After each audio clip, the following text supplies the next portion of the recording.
तो प्रिय बंधुओं, आप सभी को स्वागत है।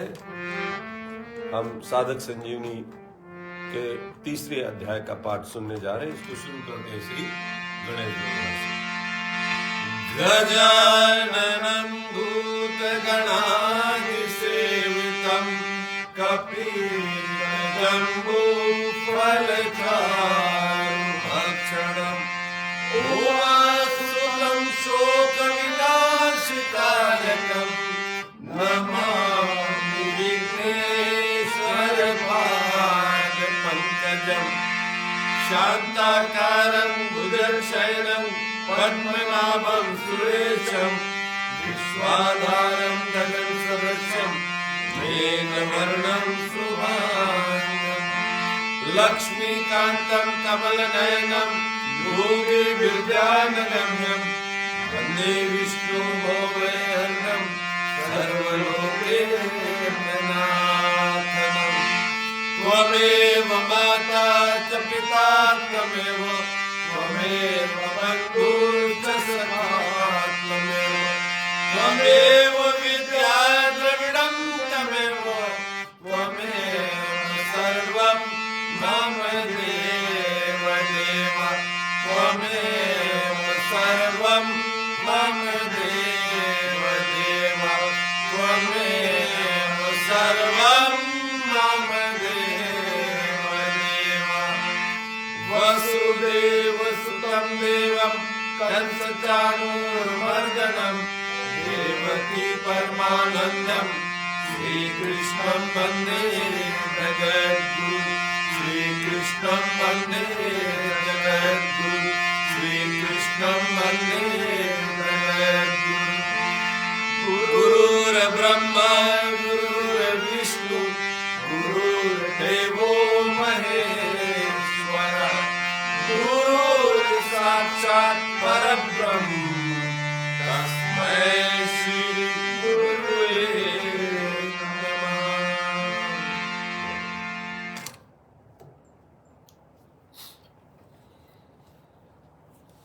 श्री परमात्मा ने नमः तृतीय अध्याय अवतरणिका के स्वामी जी ने यहाँ कुछ इसके विषय में लिखा है जो बड़ा ही सुंदर है।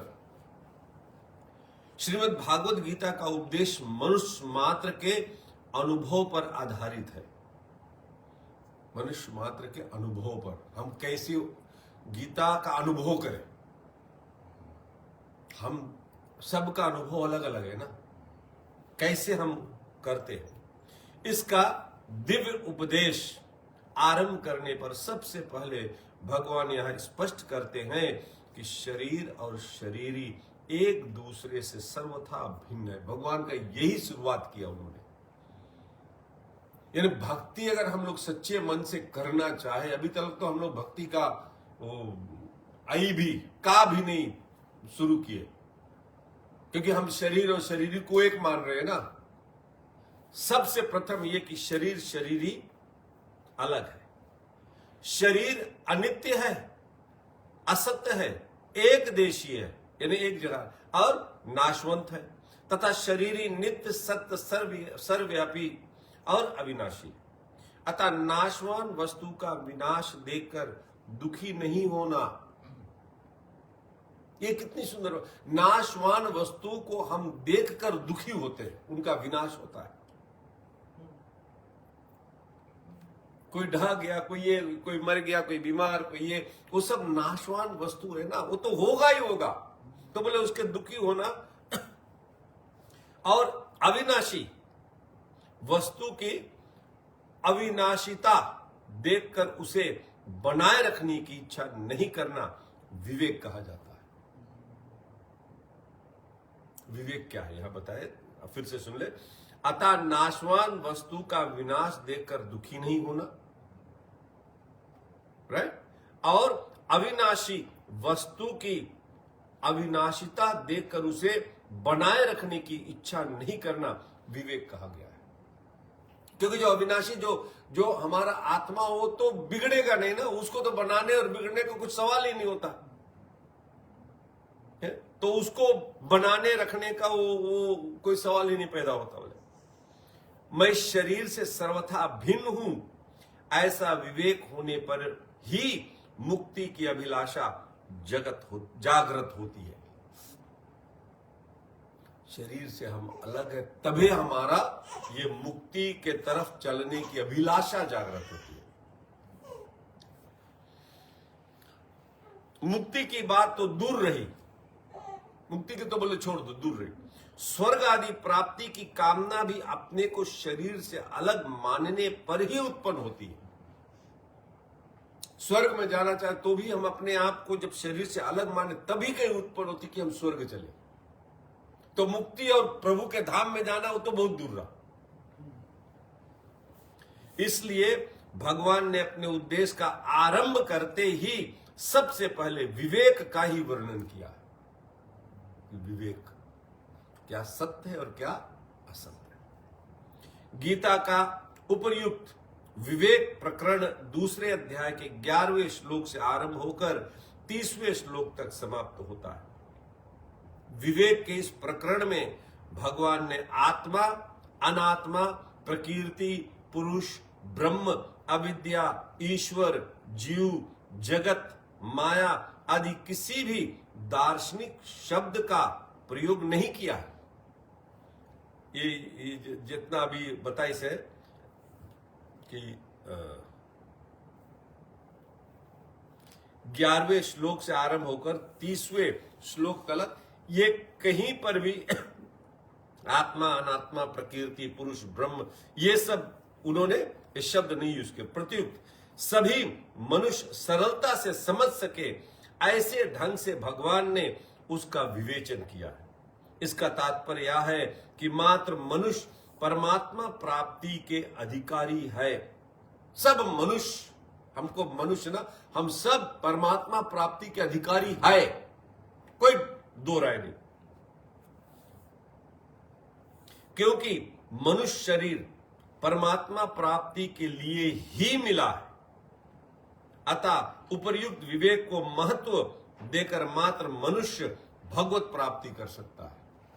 इसको महत्व दे, उपर्युक्त माने नाशवंत और अविनाशी का हम महत्व दे दें। इसको हम जान जाए कि नाशवंत क्या और अविनाशी क्या, शरीर क्या और शरीर क्या। इस पर हम अगर अपना बुद्धि दौड़ाए तो उसे ही भगवत प्राप्ति होगी। इस प्रकरण में भगवान ने बुद्धि शब्द का प्रयोग भी नहीं किया। जहां से बताया वहां से बुद्धि का भी। वास्तव में नित्य और अनित्य, सत्य और असत, अविनाशी और विनाशी, शरीरी और शरीर को अलग अलग समझाने के लिए विवेक की ही आवश्यकता है, बुद्धि की नहीं। विवेक की आवश्यकता है, बुद्धि की नहीं।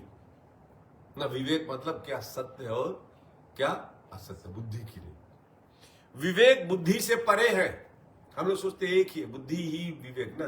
विवेक बुद्धि से परे है, यानी अलग है। विवेक बुद्धि से अलग है।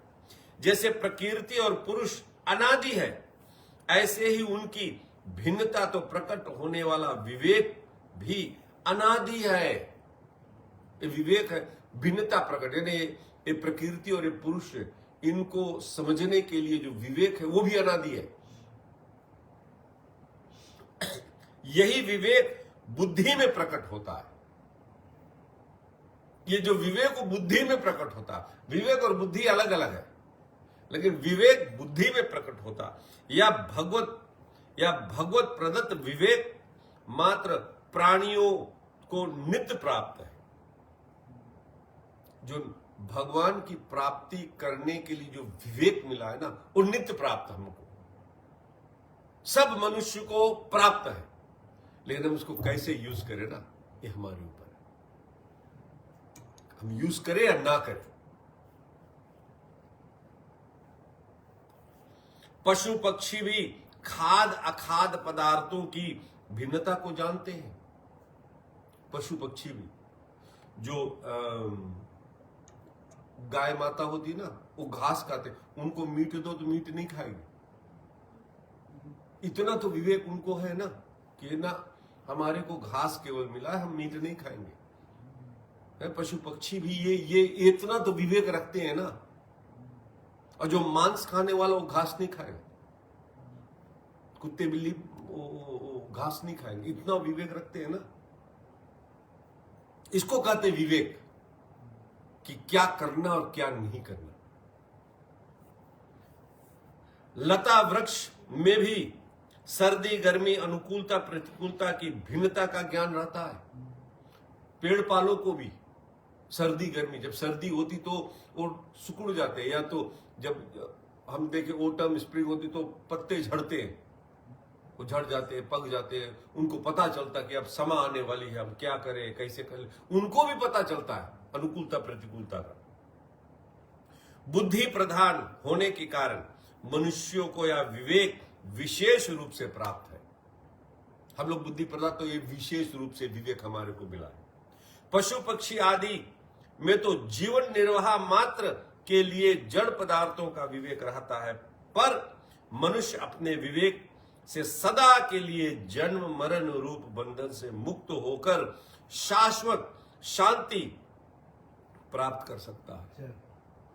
हम लोग अपने विवेक को यूज करके जो कचरा है ना, आना जाना once and for all end कर सकते हैं। क्योंकि वो बर्ड्स वगैरह, प्राणी वगैरह, वनस्पति वगैरह, उनका लिमिटेड रहेगा।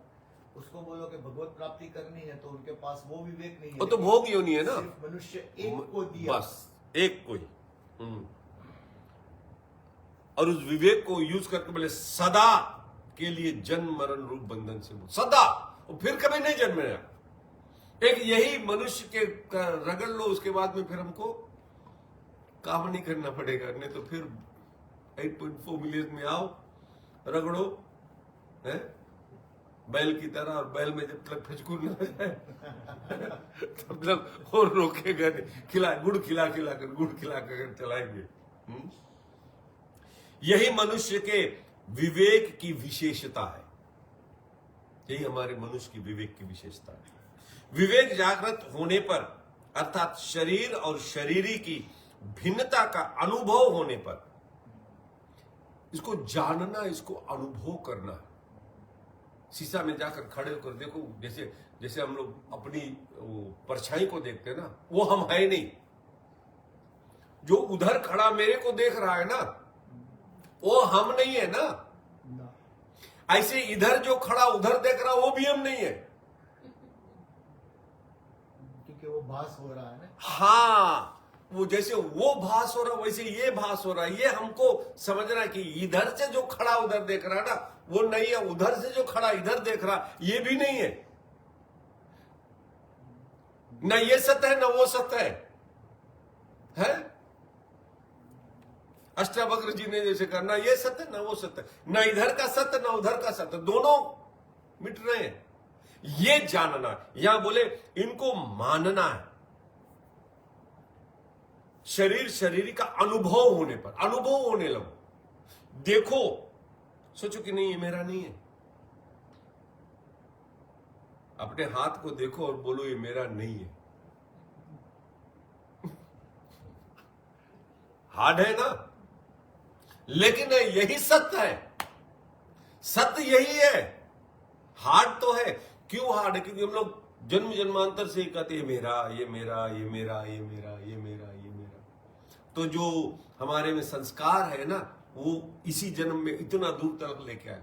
लेकिन खड़े होकर देखो तो देखो ये तू नहीं, ना तेरा है ना तेरे लिए है।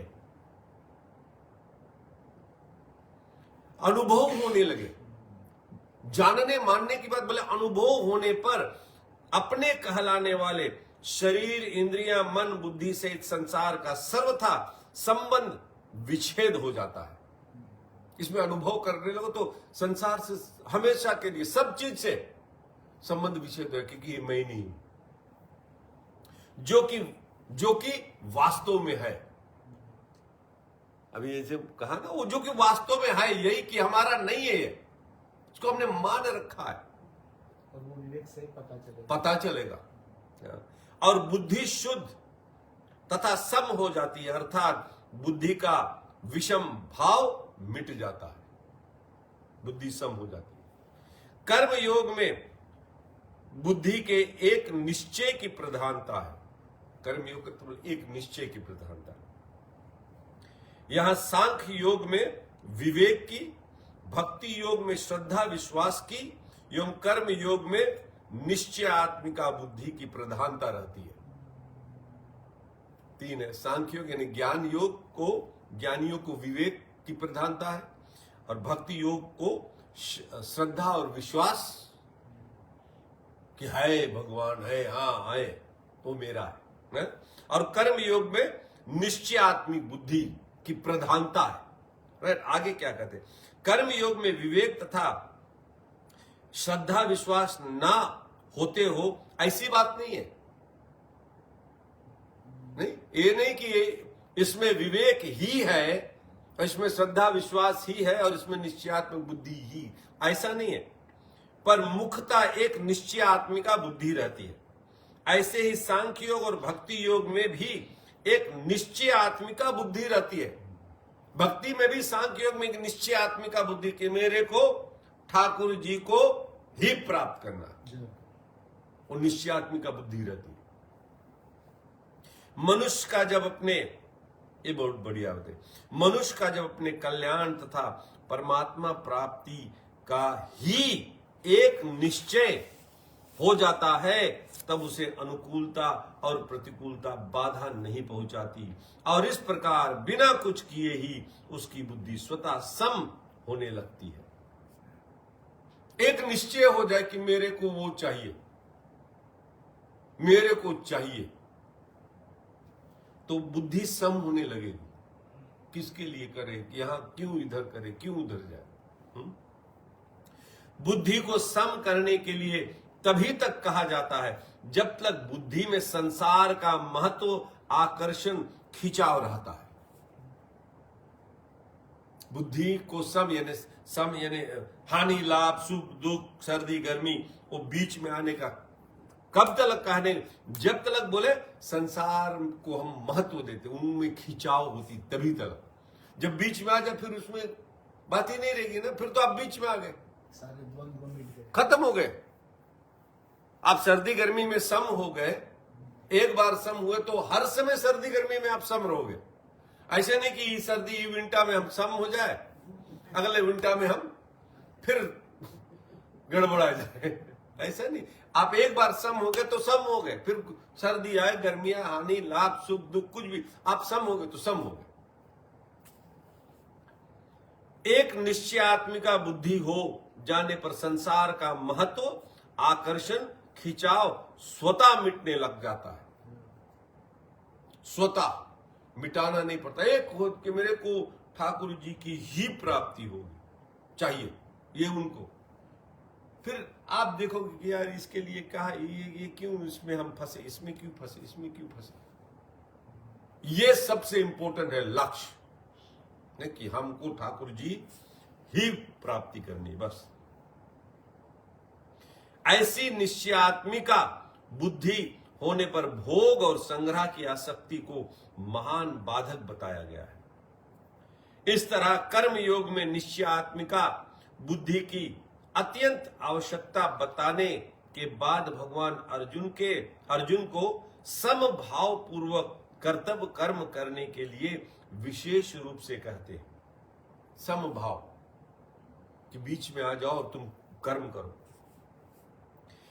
जैसे तेरा कर्म करने में ही अधिकार है, समता में स्थित हुआ तू कर्मों को कर। इसके साथ यह भी कहते हैं कि सकाम कर्म अत्यंत तुच्छ है।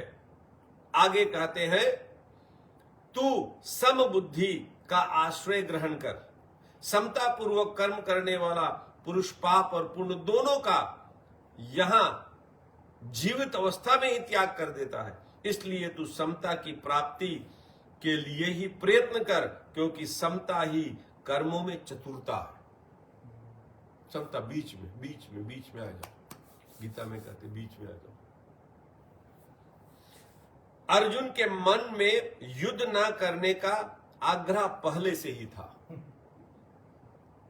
जब महाभारत शुरू होने से पहले, जब ये लोग सब बटोर रहे थे सेना वगैरह, उसी समय से अर्जुन के पूरा वो जोश नहीं था कि हम दुर्योधन को मारेंगे, कौरव को मार, उस पहले से उसके मन में था कि युद्ध नहीं हो तो ठीक है। पहले अध्याय के 31वें श्लोक में अर्जुन कहते हैं कि युद्ध में अपने कुल को मारकर मैं अपना हित नहीं देखता। फिर 45वें श्लोक में कहते हैं, अहो शोक है कि हम लोग बुद्धिमान होकर भी युद्ध रूप महान पाप करने को तैयार हो गए। आगे दूसरे अध्याय के 5वें श्लोक में अर्जुन कहते हैं कि मैं भिक्षा का अन्न खाना श्रेष्ठ समझता हूं, पर युद्ध करना नहीं। और 9वें श्लोक में तो भगवान की आज्ञा के विरुद्ध अपना निर्णय भी सुना देते हैं कि मैं युद्ध नहीं करूंगा। भगवान को बता दिया ना, बोले शिष्यास्ते हम साधि माम त्वाम प्रपन्न, हम आपके शिष्य, लेकिन हम युद्ध नहीं करेंगे। अब आप कुछ बोलो। यह बड़ा सुंदर कहते हैं, बोले यह नियम है कि अपना आग्रह रखने से श्रोता वक्ता की बातों का आशय अच्छी तरह से नहीं समझ सकता। हम कोई क्वेश्चन पूछते हैं और हम ये जानते हैं कि हमारे को ये आंसर मिलना चाहिए, राइट?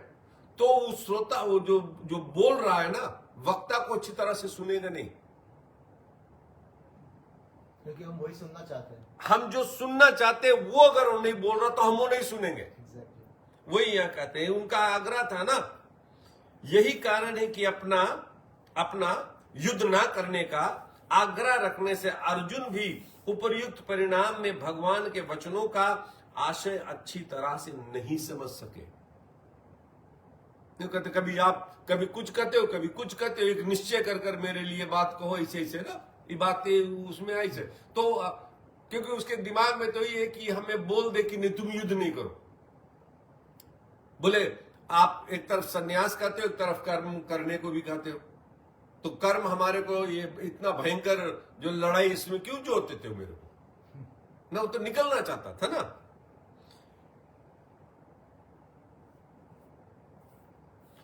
आग्रह रखने से अर्जुन भी उपयुक्त प्रकरण में भगवान के वचनों का आश्रय अच्छी तरह से नहीं समझ सके। अतः अर्जुन को भगवान के वचन मिले हुए से जान पड़ने लगे।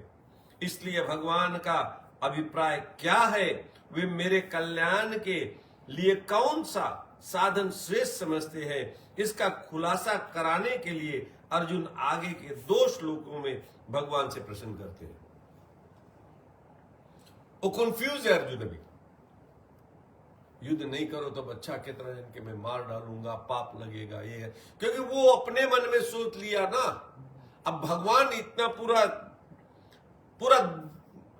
चैप्टर 2 उनको बता दिया, इन अर्जुन अभी भी कंफ्यूज। वो तो अर्जुन तो 18 अध्याय तक कंफ्यूज था ना। एक्चुअली में कंफ्यूज था नहीं, वो हमारे लिए सब क्वेश्चन पूछा। कोई भी अर्जुन जो भी क्वेश्चन पूछा, हमारे मन में जितने क्वेश्चन होते सबका आंसर उसमें पढ़ लो आप। चैप्टर 1 से चैप्टर 18 तक गीता में कोई भी क्वेश्चन अगर आपके मन में हो, सारा का सारा आंसर भगवान उसमें दिया है। अर्जुन वाच श्लोक 1 और श्लोक 2। अर्जुन बोले कि हे जनार्दन, अगर आप कर्म से बुद्धि यानी ज्ञान को श्रेष्ठ मानते हैं तो फिर हे केशव, मुझे घोर कर्म में क्यों लगाते हैं? आप अपने मिले हुए वचनों से मेरी बुद्धि को मोहित सी कर रहे हो। अतः आप निश्चय करके एक बात कहिए जिससे मैं कल्याण को प्राप्त हो जाऊं। बोले एक बात को, और वास्तव में इतना बढ़िया शिष्य था, जब भगवान ने एक बात एंड में जाते थे कहा तो उन्होंने पूरा महाभारत कर दिया, बैकआउट नहीं हुआ। डाउट होते होते होते होते लेकिन उन्होंने पूरा महाभारत कर दिया। व्याख्या जनार्दन, जनार्दन का मतलब क्या है? जनार्दन इस पद से अर्जुन मानो या भाव प्रकट करते हैं कि हे श्री कृष्ण, आप सभी की याचना पूरी करने वाले हैं, अतः मेरी याचना तो अवश्य ही पूरी करेंगे। इसे जनार्दन कहा ना।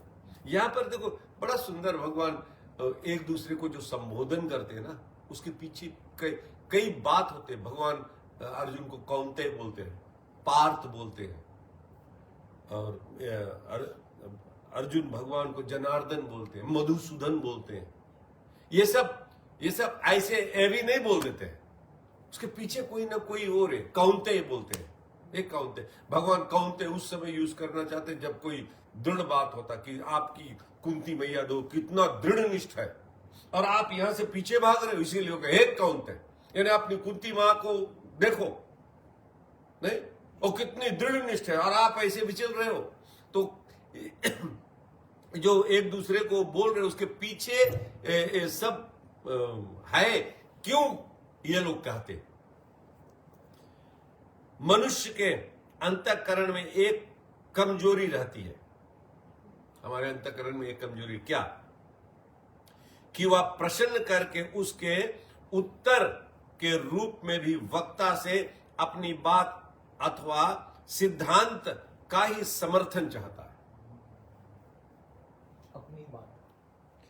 अपनी बात या अपनी सिद्धांत का समर्थन चाहता। अर्जुन बोले मैं युद्ध नहीं करूंगा, और वो भगवान के मुख से सुनना चाहता कि हे अर्जुन आप युद्ध नहीं करो।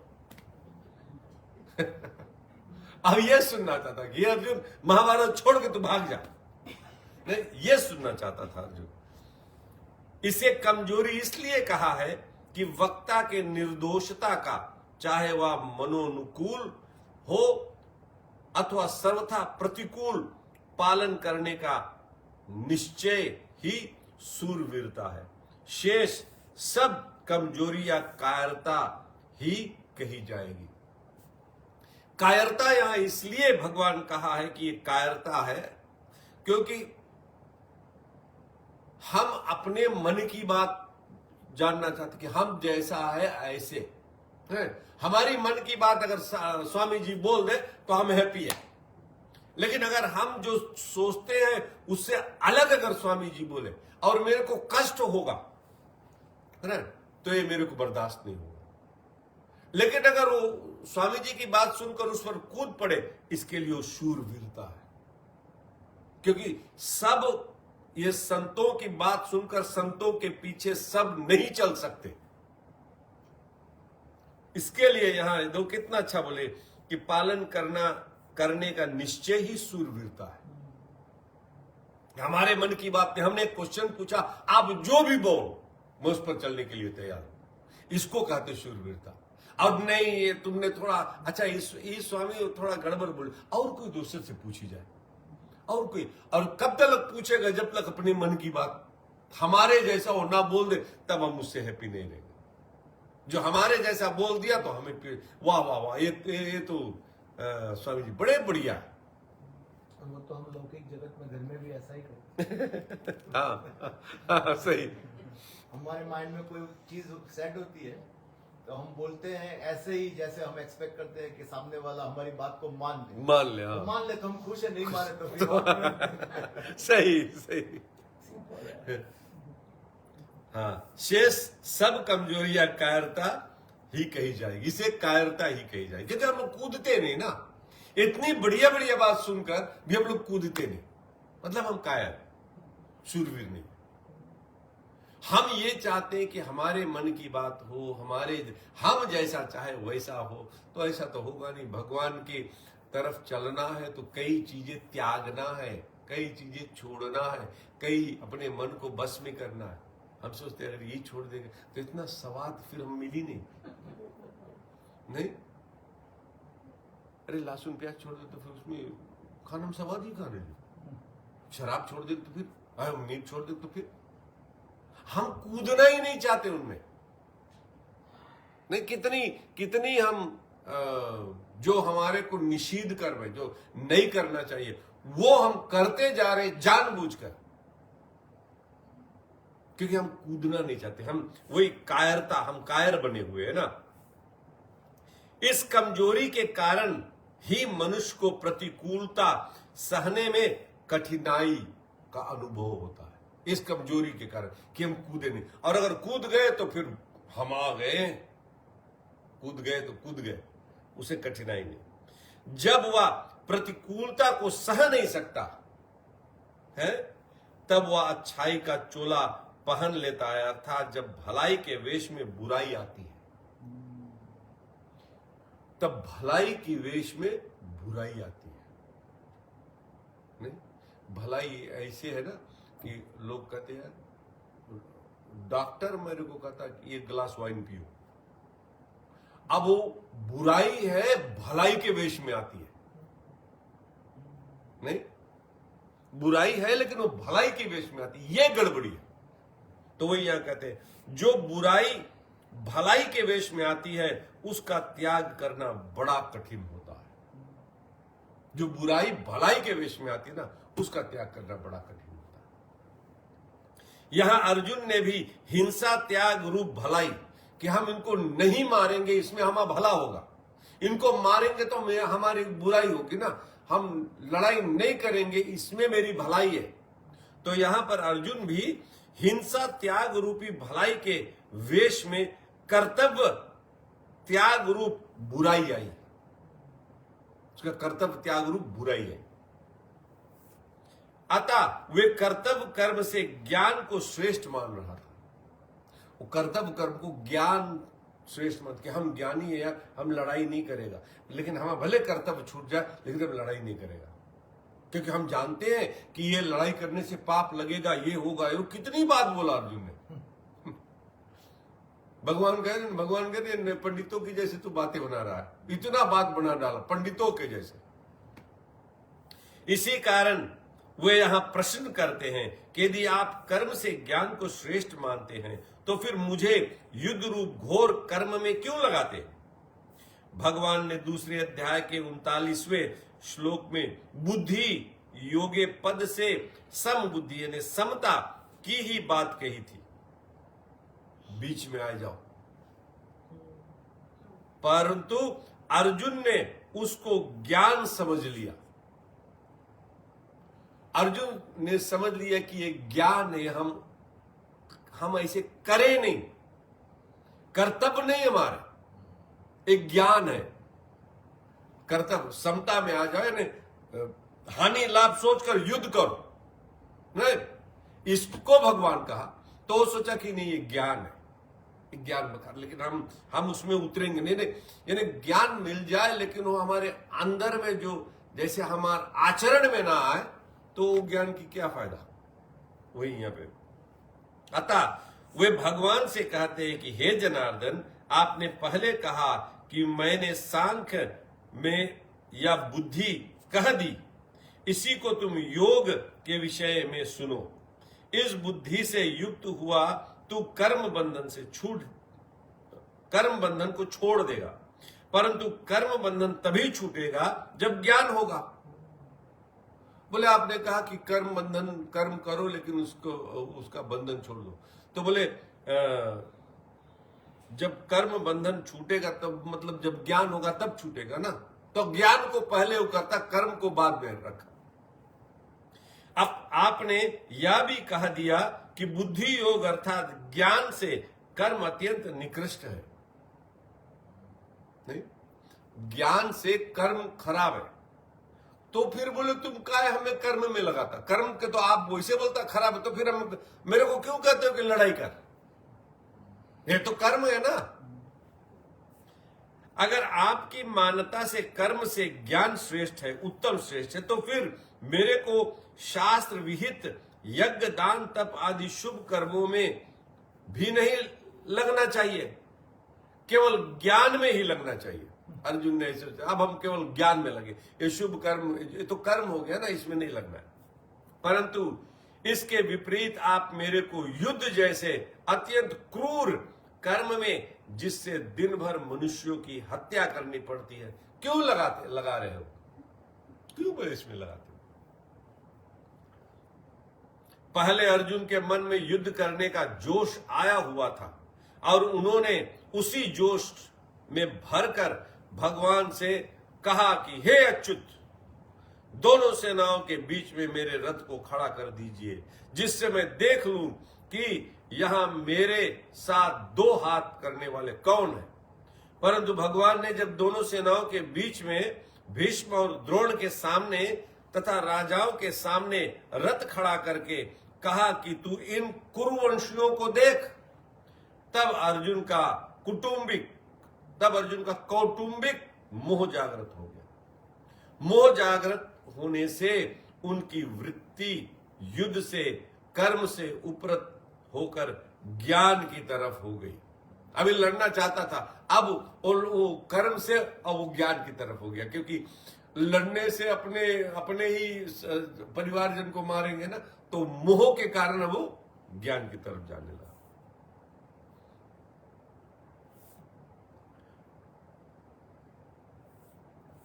क्योंकि ज्ञान में युद्ध जैसे घोर कर्म नहीं करने पड़ते। बोले ज्ञान, तो ज्ञान में बोले युद्ध जैसे कर्म, तो अर्जुन ज्ञान की तरफ ढेर चुका कि मेरे को ज्ञान हो जाए, बस हम युद्ध नहीं करेंगे, है? अतः अर्जुन कहते हैं कि आप मेरे को घोर कर्म में क्यों लगाते हो? यहां बुद्धि पद का अर्थ ज्ञान लिया गया है। अगर यहां बुद्धि पद का अर्थ सम बुद्धि यानी समता लिया जाए तो व्योमश्रित वचन सिद्ध नहीं होगा। कारण कि दूसरे अध्याय के 48वें श्लोक में भगवान ने अर्जुन को योग यानी समता में स्थित होकर कर्म करने की आज्ञा दी है।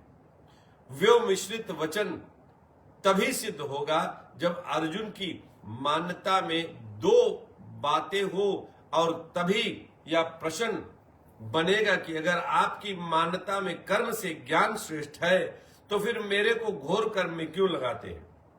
दूसरी बात, भगवान ने आगे अर्जुन के प्रश्न के उत्तर में दो निष्ठाएं कही है। योगियों की निष्ठा, ज्ञानियों की निष्ठा ज्ञान योग से और योगियों की निष्ठा कर्म योग से। इससे भी अर्जुन के प्रश्न में बुद्धि पद अर्थ ज्ञान लेना युक्ति संगत बैठता है। सब कुछ ज्ञान आकर कोई भी साधक श्रद्धा पूर्वक पूछने पर ही अपने प्रश्न का सही उत्तर प्राप्त कर सकता है। अपेक्षा पूर्वक शंका करने से सही उत्तर प्राप्त कर पाना संभव नहीं। अर्जुन की भगवान पर पूर्ण श्रद्धा है, अतः भगवान के कहने पर अर्जुन अपने कल्याण के लिए युद्ध जैसे घोर कर्म में भी प्रवृत्त हो सकते हैं, ऐसा भाव उपर्युक्त प्रश्न से प्रकट होता है। अब भगवान पर श्रद्धा है पूरा अर्जुन, अब भगवान से वो अपना डाउट क्लियर करके वो चाहते हैं कि चलो भगवान हमारे को डाउट क्लियर करते, मैं लड़ूंगा। वो एकदम लड़ने से पूरा का पूरा सरेंडर नहीं हुआ, मन में ये भी हुआ कि अगर डाउट क्लियर हो जाए तो मैं लड़ूंगा, पहले डाउट क्लियर होना। इस पद से अर्जुन का भाव है कि कभी तो आप कहते हैं कि कर्म करो और कभी आप कहते हो कि ज्ञान का आश्रय लो। इस आपके इन मिले हुए वचनों से मेरी बुद्धि मोहित सी हो रही है, अर्थात मैं यह स्पष्ट नहीं समझ पा रहा हूं कि मेरे को कर्म करने चाहिए या ज्ञान की शरण लेनी चाहिए। अर्जुन एकदम टोटल कंफ्यूज है। यहां दो बार यु पद से प्रयोग से भगवान पर अर्जुन की श्रद्धा का धोतन हो रहा है। श्रद्धा के कारण अर्जुन भगवान के वचनों को ठीक मान रहे हैं और यह भी समझ रहे हैं कि भगवान मेरी बुद्धि को मोहित नहीं कर रहा है। भगवान की बात को ठीक मान रहे हैं, लेकिन वो 100% अभी वो नहीं ले, और ये भी जानते कि भगवान हमारे को मोहित नहीं करता, सही बात बता, लेकिन हमारी खोपड़ी में भी नहीं हल रही। परंतु भगवान के वचनों को ठीक ठीक ना समझने के कारण अर्जुन को भगवान के वचन मिले हुए से लग रहे हैं और उसको ऐसा दिख रहा है कि भगवान अपने वचनों से मेरी बुद्धि को मोहित सी कर रही है।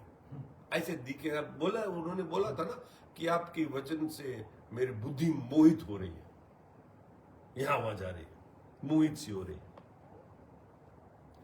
अगर भगवान अर्जुन की बुद्धि को मोहित करते तो फिर अर्जुन के मोह को दूर करता ही कौन? और भगवान अर्जुन के मोह को मोहित करते तो उसका मोह दूर कौन करता?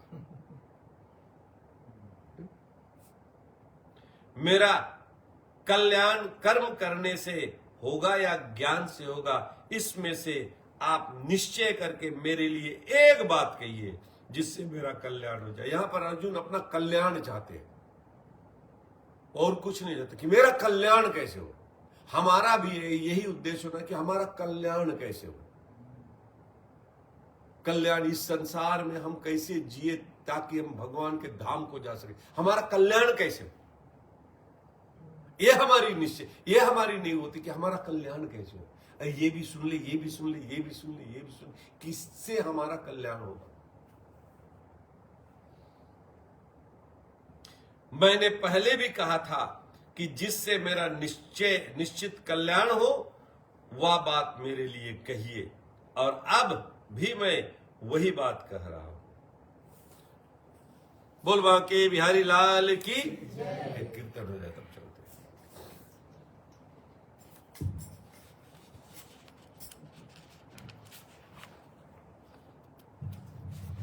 जय जय राधा रमण हरि बोल, जय जय राधा रमण हरि बोल, जय जय राधा रमण हरि बोल, जय जय राधा रमण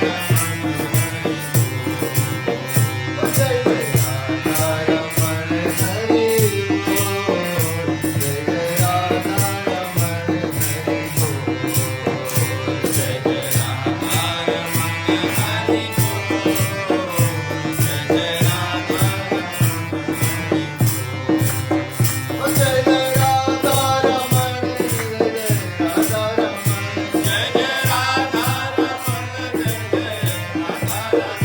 जय जय राधा रमण, जय जय राधा रमण, जय जय राधा रमण, जय जय राधा रमण, जय जय राधा रमण, ओ जय जय राधा रमण हरि बोल, जय जय राधा रमण हरि बोल, बोल जय जय राधा रमण हरि बोल, जय जय राधा हरि बोल हरि बोल हरि बोल हरि बोल, हरि बोल, हरि बोल, हरि बोल, हरि बोल, हरि बोल हरि बोल हरि बोल हरि बोल, हरि बोल, हरि बोल, हरि बोल, हरि बोल, राधे बोल राधे बोल राधे बोल राधे बोल, राधे बोल, राधे बोल, राधे बोल, राधे बोल, कृष्ण बोल कृष्ण बोल कृष्ण बोल कृष्ण बोल, कृष्ण बोल, कृष्ण बोल, कृष्ण बोल, जय जय राधा रमण हरि बोल, जय जय राधा रमण बोल जय जय राधा रमण हरि बोल, जय जय राधा रमण हरि बोल, जय जय राधा रमण जय जय राधा रमण, जय जय राधा रमण, जय जय राधा रमण, राधा राधा रमण राधा राधा रमण, राधा राधा रमण, राधा राधा रमण, जय जय राधा रमण हरि बोल, जय जय राधा रमण हरि बोल, बोल जय जय राधा रमण हरि बोल, जय जय राधा रमण हरि लाल बोल की की जय हो।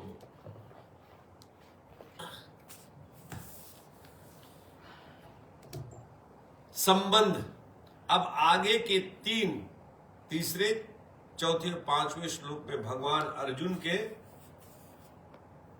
मिले हुए से वचनों पदों का उत्तर देते हैं। श्री भगवान वाच। श्री भगवान बोले, हे निष्पाप अर्जुन,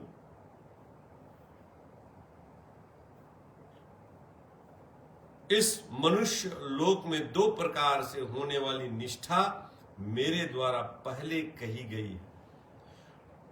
उनमें ज्ञानियों की निष्ठा ज्ञान योग से और योगियों की निष्ठा कर्म योग से होती है। भगवान चैप्टर 2 से चैप्टर 6 तक मुख्यतः ज्ञान योग और कर्म योग की बात बताते हैं।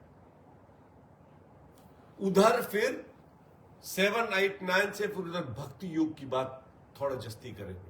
अभी मोस्टली सांख्य योग और कर्म योग की बात करते हैं।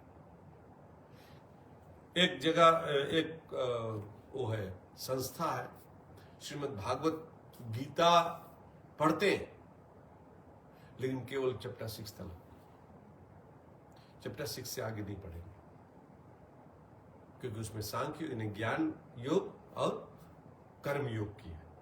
उतना ही जाकर वहां जाकर मैंने पूछा कि क्यों नहीं, बोले ना दैट्स इनफ फॉर अस।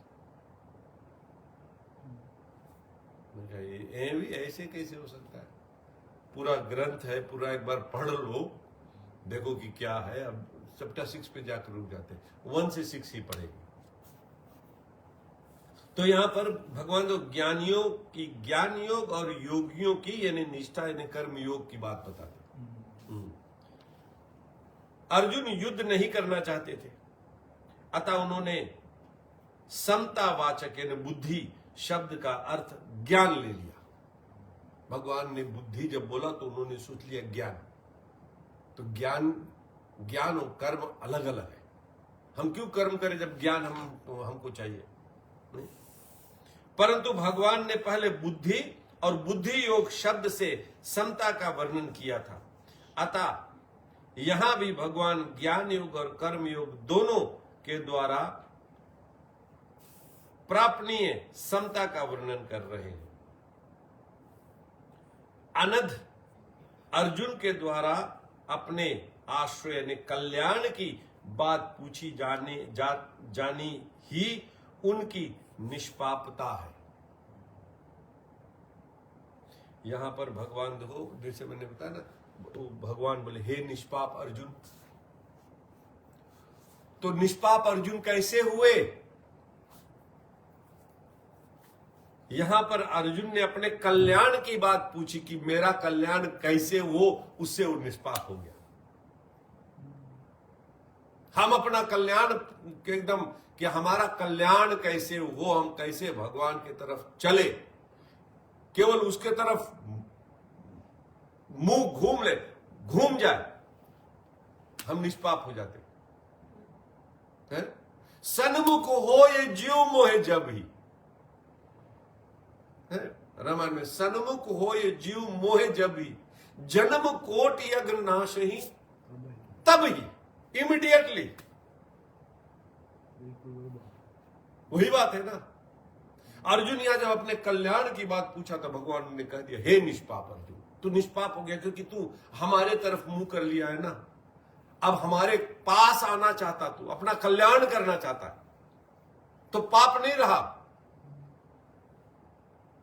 इसके लिए हम लोग जब भगवान की तरफ चले ना, तो ऐसे नहीं सोचे कि हम पापी है या पापी था या ना, था जो तो हो गई, खत्म, अब नहीं करेंगे, अब हम चल पड़े उनकी तरफ, अब हम जा रहे हैं। क्योंकि भगवान कहते हैं रियल में कल्याण चाहता कौन है, सही वो बात है। हाँ, तुम मिलने कोई चाहा, तुम चाहो फिर देखो। हाँ, और भगवान केवल चाह से है, केवल चाहने से निष्पाप हो जाता है बंदा कि हम भगवान की तरफ चले, इतना से ही निष्पाप। कितना सटीक बैठता है रामायण। सन्मुख हो ये जीव मोहि जब ही, जन्म कोटि अग्नाश ही तभी, इमीडिएटली पूरा का पूरा पाप कट जाता और निष्पाप हो जाता। वही यहां भगवान कहते हैं कि अनद अर्जुन के द्वारा अपने श्रेय कल्याण की बात पूछी जानी ही उसकी निष्पापता है,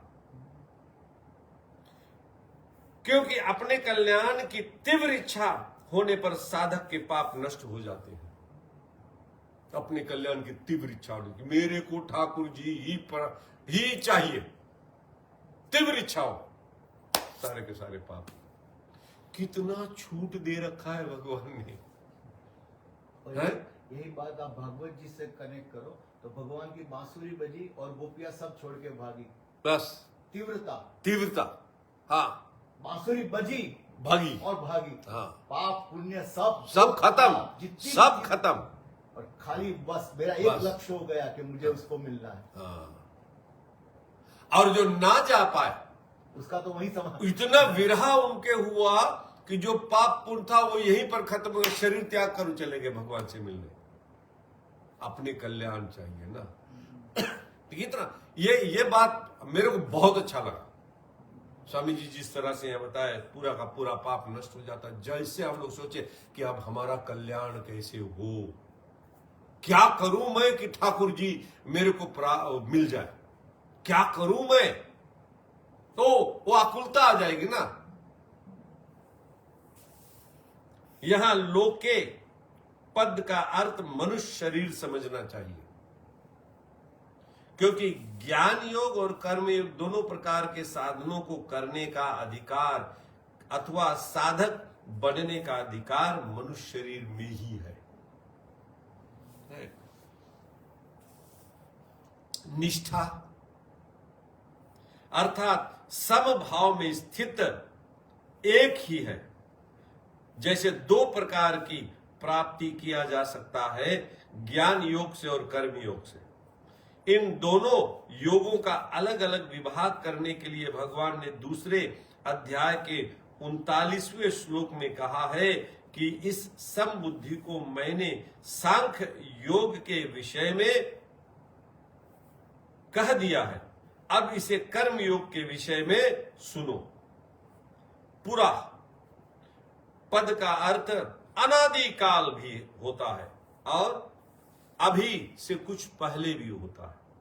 यहां इस पद का अर्थ है अभी से कुछ पहले, अर्थात पिछले अध्याय जिस पर अर्जुन की शंका थी। यद्यपि दोनों निष्ठाएं पिछले अध्याय में अलग अलग कही जा चुकी है, तथापि कुछ भी निष्ठा में कर्म त्याग की बात नहीं कही है। दोनों निष्ठा अलग अलग कह दिए, कर्म योग और सांख्य योग की निष्ठा दूसरे अध्याय में बोल दिया, लेकिन अर्जुन की समझ में पूरा बैठा नहीं है। और बोले यहां पर कहीं पर भी कर्म त्याग की बात नहीं कही। कर्म योग में भी नहीं बोला कि तुम कर्म त्याग कर बैठ जाओ, सांख्य योग में भी नहीं बोला कि तेरे को ज्ञान होगा कर्म त्याग कर आप बैठ जाओ। कर्म त्यागने की बात ही नहीं है। यहां पर मार्मिक बात, यहां भगवान ने दो निष्ठाएं बताई है, सांख्य निष्ठा यानी ज्ञान योग और योग निष्ठा यानी कर्म योग। जैसे लोक में दो तरह की निष्ठाएं, ऐसे ही लोक में दो तरह के पुरुष वे हैं क्षर, क्षर यानी नाशवान संसार, और अक्षर अविनाशी स्वरूप। दो तरह के पुरुष हैं। पुरुष मतलब पूरा प्रकृति, एक नाशवंत है और एक अविनाशी। क्षर यानी नाशवान, क्षर की सिद्धि या सिद्धि, प्राप्ति या प्राप्ति में सम रहना कर्मयोग है, ठीक। और क्षर से विमुख होकर अक्षर में स्थित होना ज्ञान योग है। क्षर से यानी नाशवान से विमुख होकर अविनाशी में लग जाना, ये ज्ञान योग है। परंतु क्षर और अक्षर दोनों से उत्तम पुरुष तो अन्य ही है, जो परमात्मा नाम से कहा जाता है। एक क्षर है, एक अक्षर और एक परमात्मा, एक नाशवंत, एक अविनाशी और एक भगवान अविनाशी से भी परे है। भगवान अविनाशी से भी परे है। तो बोले ये तीन वहां आ जाते। वह परमात्मा क्षर से भी अतीत है, सॉरी, वह परमात्मा क्षर से भी अतीत है और अक्षर से उत्तम है, अक्षर से भी, अविनाशी से भी उत्तम है। अतः शास्त्र और वेद में वह पुरुषोत्तम नाम से प्रसिद्ध है। पुरुषोत्तम, इन पुरुषों में भी उत्तम जो है पुरुषोत्तम। ऐसे परमात्मा के सर्वथा सर्वभाव से शरण हो जाना भगवन निष्ठा यानी भक्ति योग है। दो निष्ठा उधर और ये तीसरा निष्ठा। भगवान परमात्मा सर्वथा सर्वभाव से शरण हो जाना, ये भगवत निष्ठा है। एक सांख्य निष्ठा है और एक योग निष्ठा है और एक भगवान निष्ठा है। भगवान समझ में, सांख्य योग ज्ञान योग और योग निष्ठा कर्म योग और भगवान निष्ठा भक्ति योग। इसलिए क्षर की प्रधानता से कर्म योग, अक्षर की प्रधानता से ज्ञान योग और परमात्मा की प्रधानता से भक्ति योग चलता है। सांख्य निष्ठा और योग निष्ठा दोनों साधकों की अपनी निष्ठाएं हैं, परंतु भगवान निष्ठा साधकों की अपनी निष्ठा नहीं है। कारण कि सांख्य निष्ठा और योग निष्ठा में साधक को मैं हूं और संसार है इसका अनुभव होता है। अतः ज्ञान योगी संसार से संबंध विच्छेद करके अपने स्वरूप में स्थित होता है और कर्म योगी संसार की वस्तु यानी शरीर आदि की संसार की ही सेवा में लगाकर संसार से संबंध विच्छेद करता है। परंतु भगवान निष्ठा में साधक को पहले भगवान है इसका अनुभव नहीं होता, पर इसका विश्वास होता है कि स्वरूप और संसार इन दोनों से भी विलक्षण कोई तत्व यानी भगवान है, इनसे विलक्षण, इनसे अतीत है। अतः वह श्रद्धा विश्वास पूर्वक भगवान को मानकर अपने आप को भगवान के समर्पित कर देता है। इसलिए सांख्य निष्ठा और योग निष्ठा में तो जानना यानी विवेक मुख्य है और भगवान निष्ठा में मानना यानी श्रद्धा और विश्वास मुख्य है। भगवान निष्ठा में मानना कि हाँ कोई है तो है, मेरा है, कोई है जो मेरा है, हम उनके हैं, कोई है, देखा नहीं जाना नहीं कुछ नहीं। ज्ञान योग तो अपने उस शरीर को कर कर और कर्म योग तो सब आप निष्काम कर्म करते हो ना, लेकिन भगवान पर विश्वास करते हो कि कोई है जिसको मैंने देखा नहीं है, शास्त्र ने बताया, साधुओं ने बताया, महात्माओं ने बताया, लेकिन है कोई, चल पड़े सर पे कफन बांधकर कि हम चल रहे हैं, मिलेगा हमको। जानना और मानना दोनों में कोई फर्क नहीं है। जैसे जानना संदेह रहित दृढ़ होता है, ऐसे ही मानना भी संदेह रहित होता है। मानी हुई बात में विचार का संभावना नहीं रहती। मानना, जानना और मानना, जो कर्म योग और जो सांख्य योग उसको मानना है। भगवान निष्ठा को हम उसको जानना, भगवान निष्ठा को मानना है। ज्ञान योग और सांख्य योग को जानना है और भगवान निष्ठा को मानना है। वो हम जानते हैं कि हम निष्काम कर्म करते हो, आप जानते हो, अहम ब्रह्मास्मि आप जानते हो, लेकिन तो भगवान को हम नहीं जानते कहां, लेकिन फिर भी मान लिए, चल पड़े। ऐसे बोले जो मानी हुई बात में विचार की संभावना नहीं रहती। आप मान लिए भगवान, तो उसमें विचार नहीं की, हाँ पता नहीं है कि नहीं है यार, मान लिया तो मान लिया, खत्म। अभी जैसे हमारा ब्याह हो गया, आप मान लिए, है ना। जिस दिन ब्याह हुआ रात को कोई आकर जगा कर पूछे भैया आपका ब्याह हो गया, आप ऐसे नहीं बोलोगे, जो बैठ करो सुन लो, मैं सोच लो कि हुआ कि नहीं। आपने मान लिया ना, सवेरे तो फेरे ले लिए ना, एक बार फेरे हो गए तो मान लिया कि हो गई, अब वो भूल नहीं होगी, हो गई मेरी, उठकर बोलोगे हाँ अब ये भी हुआ। या तो 30-40 साल बाद भी अगर कोई पूछे तेरा ब्याह, बोले हाँ हो गई। वो मान लिया, जाना नहीं, वो मानना है। मानना हमारे वो जो चिप होता है ना, उसमें डाउनलोड हो जाती है, वो फिर हार्ड ड्राइव में फिर वो मिटा नहीं सकते। तो यहां पर जैसे अमुक मेरी मां है, या केवल माना हुआ है? हम देखे नहीं कि मेरी मां बताया कि मैं तेरी मां हूं, मम्मी, ये पापा, ये तो वो सब हम बताते हैं ना, तब हम वो मानते हैं। पर इस माने हुए में कभी संदेह नहीं होता, कभी जिज्ञासा नहीं होती, कभी विचार नहीं करना पड़ता कि पता नहीं जहां मां है कि नहीं है। कभी हम डाउट नहीं करते ना, मां है तो है, बाप है तो है, उसमें हम डाउट नहीं करेंगे। तो बोले उसमें विचार नहीं। इसलिए गीता में भक्ति योग के प्रकरण में जहां जानने की बात आई है, उसको मानने का अर्थ में ही लेना चाहिए। इसी तरह ज्ञान योग और कर्म योग के प्रकरण में जहां मानने की बात आई है, उनको जानने के अर्थ में ही लेना चाहिए। उल्टा है। सांख्य निष्ठा और योग निष्ठा तो साधन साध्य है। सांख्य निष्ठा और योग निष्ठा ये साधन साध्य है।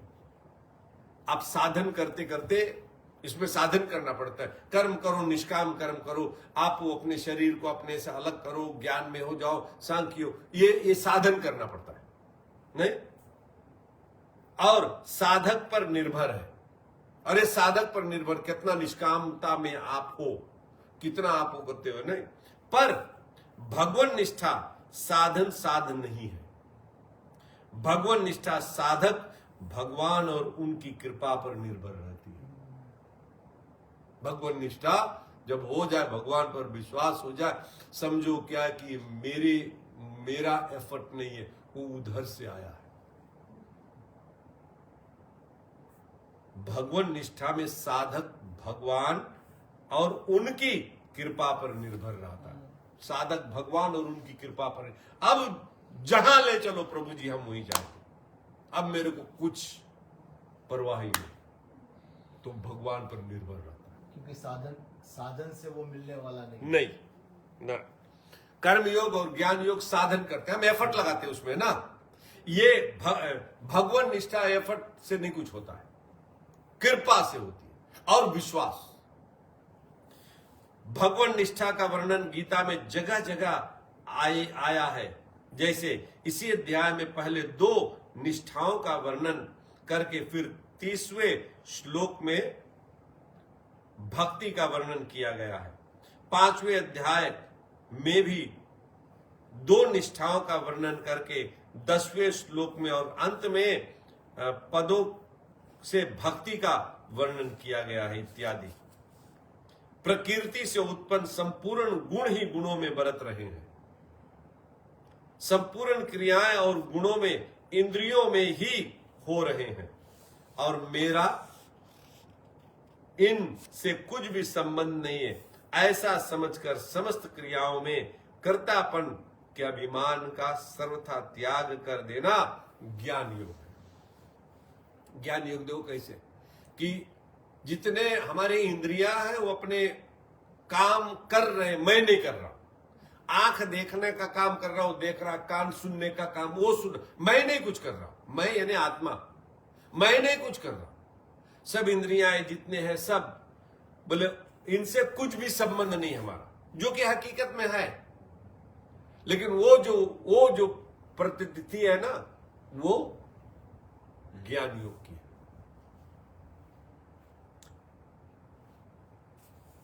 कर्तापन के अभिमान का सर्वथा त्याग कर देना एक ज्ञान योग है। गीता उपदेश के आरंभ में ही भगवान ने सांख्य योग यानी ज्ञान योग का वर्णन करते हुए नाशवान शरीर और अविनाशी शरीर का विवेचन किया है, जैसे सत्य और असत्य के नाम से भी कहा जाता है। ये भी ज्ञान में आता है, सत्य और असत्य, शरीर और अशरीरी। लेकिन ये भक्ति योग में भी आता है ना। भक्ति योग में कम आता क्योंकि हम पूरा का पूरा चढ़ा देते उनको, सब कुछ प्रभु जी का है।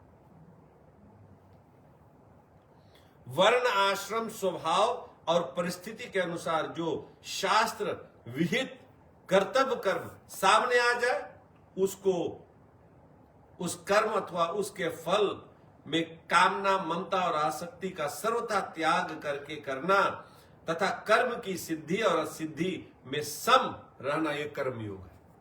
ऐसे कर्म योग होते हैं। अब भगवान ने कर्म योग का वर्णन दूसरे अध्याय के 47वें और 48वें श्लोक में मुख्य रूप से किया है। इनमें भी 47वें श्लोक में कर्म योग का सिद्धांत कहा गया है और 48वें श्लोक में कर्म योग को अनुष्ठान में लेने की विधि कही गई है।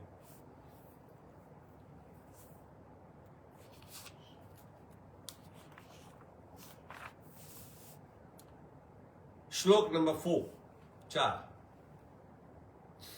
मनुष्य ना तो कर्मों का आरंभ किए बिना निष्कर्मता को प्राप्त होता है और ना कर्मों के त्याग मात्र से सिद्धि को ही प्राप्त होता है। यहाँ पर अर्जुन ये सोच रहा है कि मैं कर्म छोड़ दूंगा तो निष्काम हो जाएंगे, निष्कर्म हो जाएंगे। तो यहां भगवान क्या कहते हैं, बोले मनुष्य ना तो कर्मों का आरंभ किए बिना निष्कर्मता को प्राप्त होता है। आप निष्कर्मता जब तक कर्मों का आरंभ नहीं करेंगे तो निष्कर्मता को नहीं, और न कर्म के त्याग मात्र से ही सिद्धि को प्राप्त होता। कर्म सब त्याग दिया तो आप सिद्धि को प्राप्त हुई, ऐसे भी नहीं है। कर्म योग में कर्म करना अत्यंत आवश्यक है।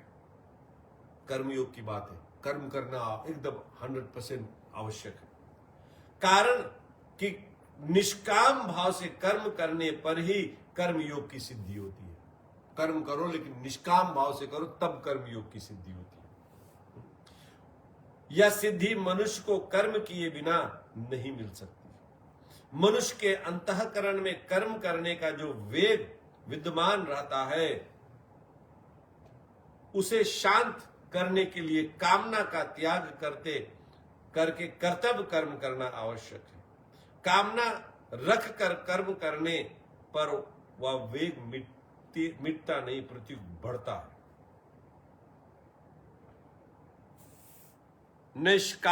निष्कर्म्य अश्यंतु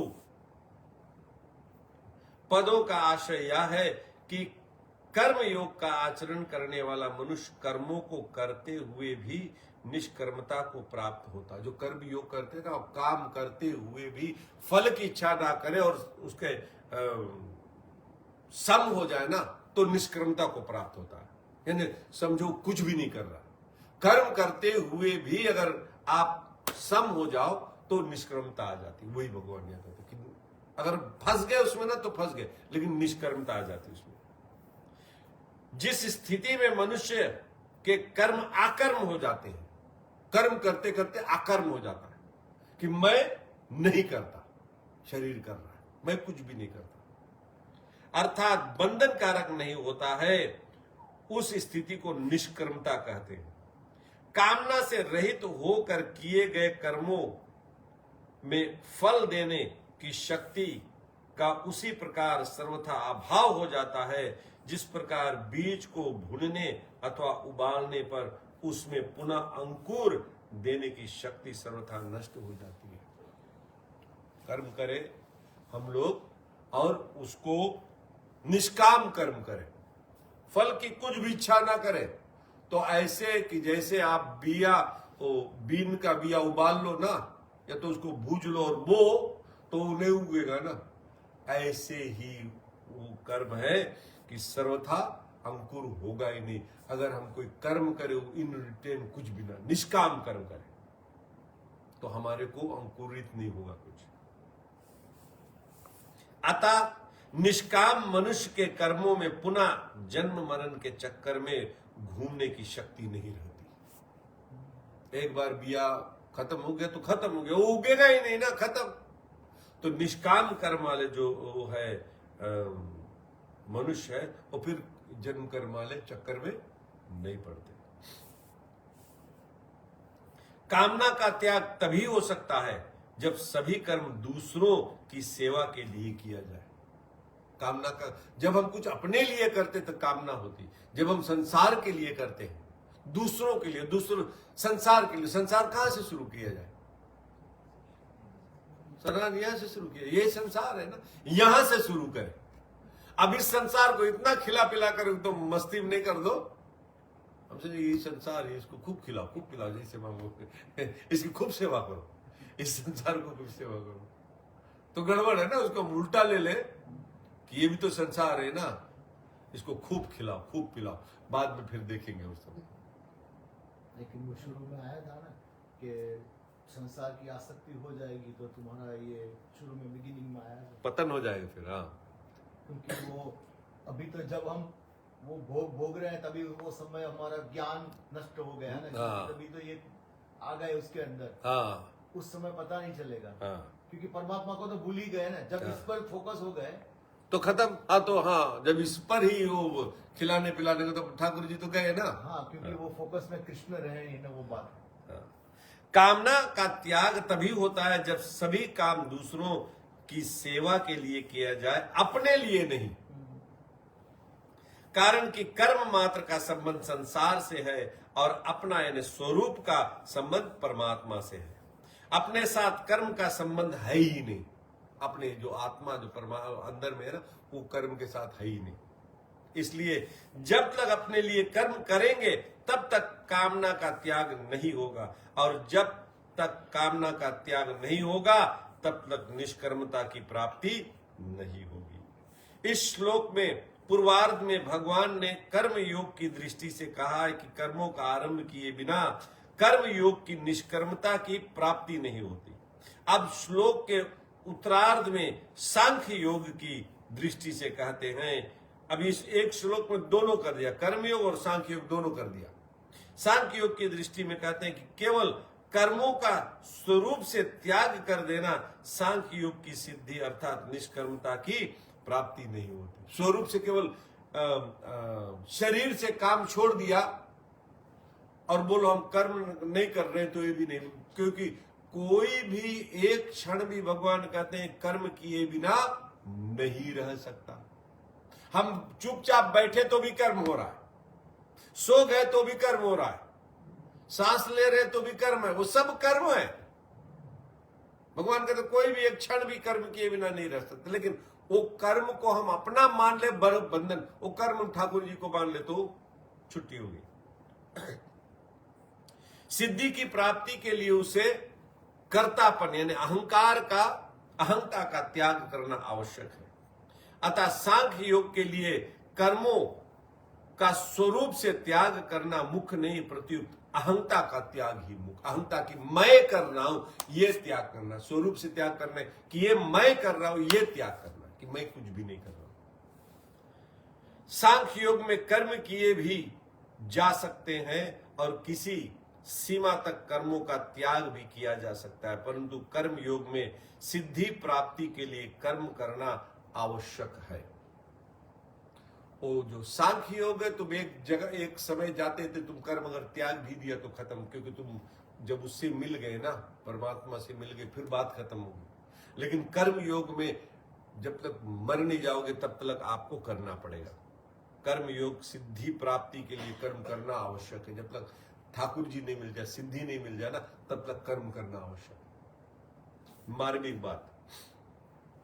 श्रीमद् भागवत गीता मनुष्य को व्यवहार में परमार्थिक सिद्धि की कला सिखाती है। उसका आशय कर्तव्य कर्म कराने में है, छुड़ाने में नहीं।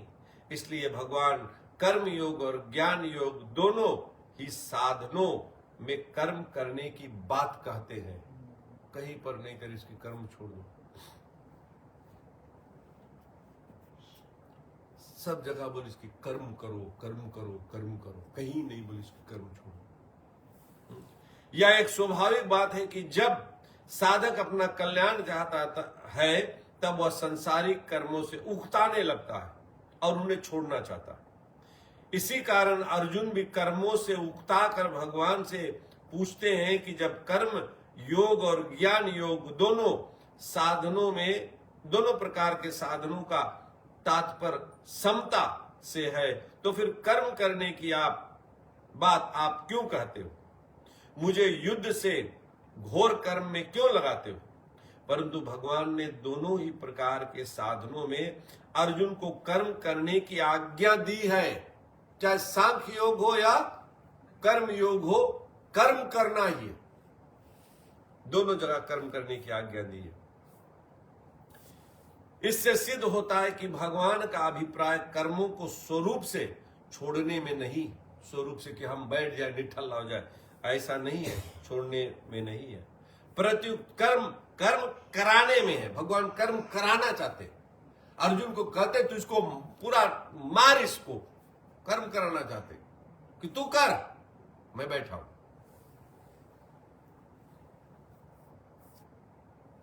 हां, भगवान कर्मों में जो जहरीला अंश है, कर्मों में जो जहरीला अंश है, जैसे कि कामना, ममता और आसक्ति है, उसका त्याग करके ही कर्म करने की आज्ञा देते हैं। जहर निकाल दो कर्म में से और कर्म करो। कर्मों का स्वरूप से त्याग करने की अपेक्षा साधक को उनसे अपना संबंध विच्छेद करना चाहिए। कर्म योगी निस्वार्थ भाव से कर्म करते हुए शरीर, इंद्रियां, मन, बुद्धि, पदार्थ आदि को संसार की वस्तु मानकर संसार की सेवा में लगाता है और कर्मों में तथा पदार्थों के साथ अपना कोई संबंध नहीं मानता, जो कि हकीकत में है। कर्म में हमारा कोई संबंध नहीं और पदार्थ में भी कोई संबंध नहीं।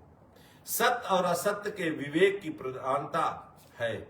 अतएव ज्ञान योगी ऐसा मानता है कि गुण ही गुणों में बरत रहा है, अर्थात शरीर, इंद्रियां, मन, बुद्धि आदि से ही कर्म हो रहे हैं। मेरा कर्म के साथ किंची मात्र भी संबंध नहीं है। प्राय सभी साधकों के अनुभव की बात यह है कि कल्याण की उत्कट अभिलाषा जागृत होते ही कर्म, पदार्थ और व्यक्ति यानी परिवार से उनकी अरुचि होने लगती है। भगवान की तरफ जो एकदम चलना, तो सब तरफ से, परिवार से और कर्म से, इससे अरुचि होने लगती है। यार कितने दिन, परंतु वास्तव में देह के साथ घनिष्ठ संबंध होने से वह आराम विश्राम की इच्छा ही है, जो साधक की उन्नति में बाधक है। और सबसे वो अरुचि, लेकिन हम में तो खूब अच्छा से आराम मिले चाहिए, अच्छा से खाए चाहिए, अच्छा से मेरे को होना चाहिए, तो वो साधक की उन्नति में बाधक है। साधकों के मन में ऐसा भाव रहता है कि कर्म, पदार्थ और व्यक्ति का स्वरूप से त्याग करके ही हम परमार्थ मार्ग में आगे बढ़ सकते हैं। कि हम ये सब छोड़ दें, हम चल आश्रम में चला जाए, वहां हम चले, ये यहां पर, परंतु वास्तव में इनका स्वरूप से त्याग ना करके इनमें आसक्ति का त्याग करना ही आवश्यक है। कर्म करो लेकिन आसक्ति का त्याग करो। सांख्य योग में उत्कट वैराग्य के बिना आसक्ति का त्याग करना कठिन होता है, परंतु कर्म योग में वैराग्य की कमी होने पर भी केवल दूसरों के लिए कर्म करने से आसक्ति का त्याग सुगमता पूर्वक हो जाता है। गीता ने एकांत में रहकर साधन करने का भी आदर किया है, परंतु एकांत में सात्विक पुरुष तो साधन भजन में अपना समय बिताता है, पर राजस पुरुष संकल्प विकल्प में नहीं, एकांत में एकदम रहकर, गीता नहीं बोले कि रहो, लेकिन हम बोले हाँ एकांत में रहकर तुम आदर करता है, परंतु बोले जो एकांत में सब भजन नहीं कर सकते। जो सात्विक पुरुष वो भजन कर सकता है ना, लेकिन जो राजस पुरुष होता हो संकल्प विकल्प करेगा, बैठा सोचेगा हम ये कर लेंगे, चैत्रा ये कर लेगा, हम ऐसे कर लेगा, ऐसे संकल्प विकल्प करेगा। तामस पुरुष निंद्रा, आलस, प्रमाद में अपना समय बिताता है, और तामस सब काम धंधा छोड़ दिए, लेकिन भगवान सोकोल भगवान के भक्त हम है, तो वो सोएगा, आलस करेगा, सब कुछ करेगा, जो पतन करने वाला है। इसलिए साधक की रुचि तो एकांत की ही रहनी चाहिए, अर्थात एकांत की ही रहनी चाहिए। क्या एकांत? अर्थात संसारिक कर्मों का त्याग करके परमार्थिक कार्य करने में ही उसकी प्रवृत्ति रहनी चाहिए, परंतु कर्तव्य रूप से जो कर्म सामने आ जाए उसको वह तत्परता पूर्वक करे। नहीं, एकांत कैसे कि संसार से हमारा संबंध कुछ है ही नहीं, वो एकांत हो गया ना। हम किसी से संबंध नहीं, हमारा किसी से संबंध नहीं है, शरीर से भी संबंध नहीं है, परिवार से, घर से, द्वार, किसी से भी तो एकांत हो गया ना। वो एकांत में रहते हुए बोले परमार्थिक कर्म करना है, वो अर्थात सांसारिक कर्मों का त्याग करके परमार्थिक कार्य करने में ही उसकी प्रवृत्ति रहनी चाहिए। परंतु कर्तव्य रूप से जो कर्म मिल जाए उसे 100% करना चाहिए। उस कर्म में उसका राग नहीं होना चाहिए। जो करते उसमें राग नहीं होना, राग मतलब अटैचमेंट नहीं होना चाहिए, ये हमारा काम, हमने किया। राग ना तो जन समुदाय में होना चाहिए, और ना आक्रमणता में ही कि मैं कुछ भी नहीं कर रहा हूं, आक्रमणता में भी राग नहीं होना चाहिए। कहीं भी राग ना रहने से साधक का बहुत जल्दी कल्याण हो जाता है। वास्तव में शरीर को एकांत में ले जाने को ही एकांत मान लेना भूल है। शरीर को एकांत में ले जाने से एकांत मान लेना भूल है कि हम जंगल में चला गया, हम एकांत है, नहीं, बोले भूल है? क्योंकि शरीर संसार का ही एक अंश है। अतः शरीर से संबंध विच्छेद होना अर्थात उनमें अहंता ममता ना रहना ही वास्तविक एकांत है। रियल में एकांत के शरीर में हम किसी से संबंध ना है, एकांत अहंता ममता ना रहे कि ये मेरा है और मैं हूं, ये नहीं रहे तो वास्तविक एकांत उसी को कहते हैं। बोल बांके बिहारी लाल की जय हो। जय।